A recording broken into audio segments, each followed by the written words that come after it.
Love him or hate him, there is something undeniably charismatic about Pete Davidson. He has become culturally relevant and his fame continues to grow every single day. And no, I'm not going to talk about his drama with Kanye because I'm sure you've heard enough about it at this point.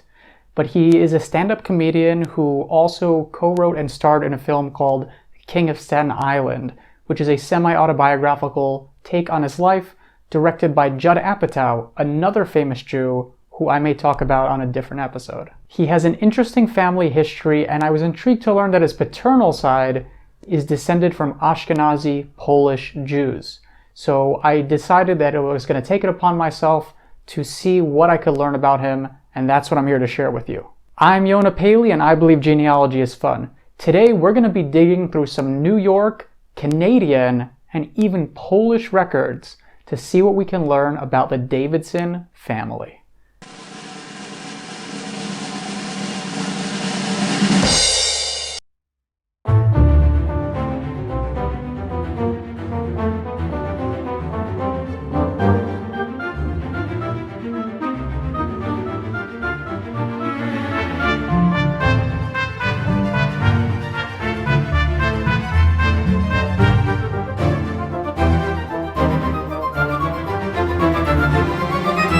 Peter Michael Davidson was born 1993 in Staten Island, New York, to Scott Davidson and Amy Walters. Scott, whose full name is Scott Matthew Davidson, was a firefighter and tragically died on September 11th in the terrorist attacks on the World Trade Center. And this dramatically altered his children and his family's lives.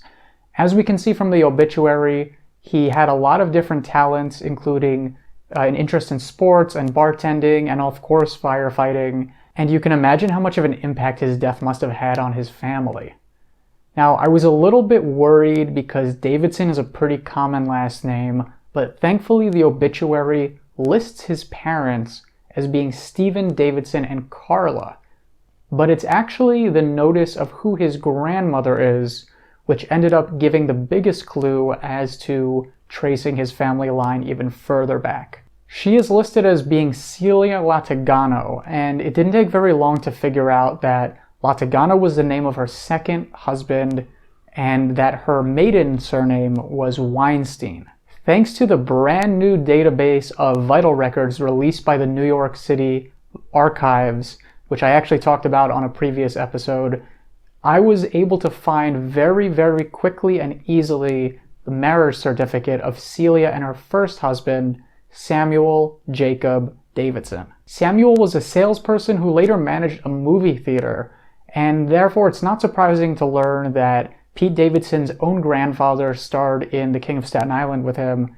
He is a noted cinephile, and this is probably because the family was into film since at least the 1940s. But anyways, getting back to the ancestry, from this marriage certificate and some other records, it became very clear that Samuel's father was named Leon Harry Davidson, and his mother was named Frances Willenberg, originally Villenberg. Figuring out the family's trajectory proved to be a little bit confusing at first, because even though they had gotten married in New York and also had their first two children in New York, the first of whom died at just 1 day old, they actually moved to Canada shortly thereafter in the early 1910s. Now, I don't know if they ran into some sort of immigration issues or if it just had to do with the fact that the father, Leon, was a salesperson and traveled a lot, but they moved to Canada, and in fact, they even show up in the 1921 Canadian census living in Ontario. They lived in a suburb of Toronto. By 1930, Sam had actually moved back to New York, and his parents remained behind in Canada until 1941, when they moved to Florida, but there were actually more family woes to come because in that year, they ended up divorcing, and Leon married a woman named Thelma, and here's the kicker. Thelma was some 25 years younger than he was. And according to some naturalization documents, she and Leon had actually met each other in 1936, some 5 years previously, when she, working as a nurse, helped him through an illness.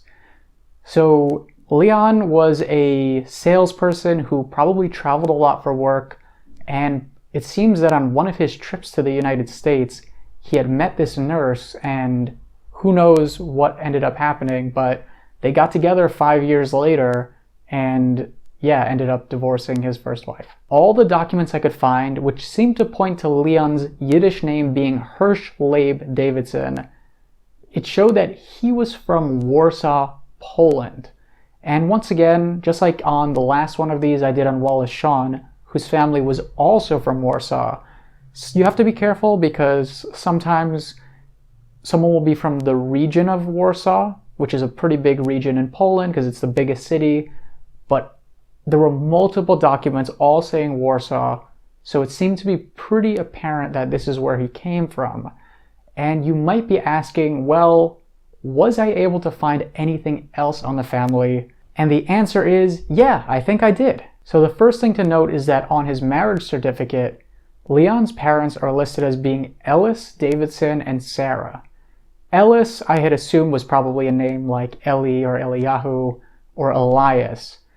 And when we look at one of his children's gravestones, so his child Albert, I found his gravestone in Canada, and what it shows is that Albert's Jewish name was Eli Aharon, son of Hirsch Leib.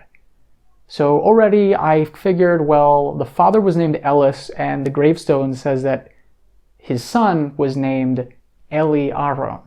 So I thought, well, the father could be named Eli or it could be named Eli Aharon. So what I did was I turned to the Warsaw records and tried looking for anybody with the name Eli Davidson. Even though Davidson is a pretty common name that shows up in Warsaw, there were only 2 people I could find that were named Eli. There was one named Eli Mayer and Eli Aharon. Eli Mayer had married a woman named Toba, but Eli Aharon had married a woman named Sora Kreiterkraft. Now, if you remember back from the marriage certificate, the parents were listed as Ellis and Sarah. So this seemed pretty promising that in Ellis and Sarah, and then here in Poland, in Warsaw, we had an Eli Aharon and Sora. It gets even better because there was an online database of gravestones from Poland, and thankfully from using this I was able to get a picture of Eli Aharon's tombstone, which shows his father's name to have been David, which means that there's probably a pretty good chance that David, who would be Pete Davidson's 4th great-grandfather, may have been the David that the last name Davidson comes from. So yeah, it's pretty exciting, and I think this line deserves an even deeper dive because Eliyahu actually had a number of other children in Warsaw, and also keep in mind the further back you go, the more room there is for error, especially with a last name as common as Davidson. So what do you think? Was this a logically sound conclusion? If you have any opinions, let me know down below.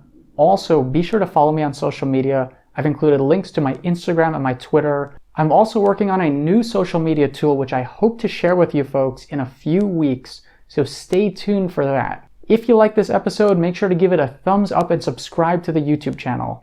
As always, I'm looking forward to bringing you more videos as well as tips and tricks that you can use in your own genealogy research. So thank you so much for watching, and I'll get you next time.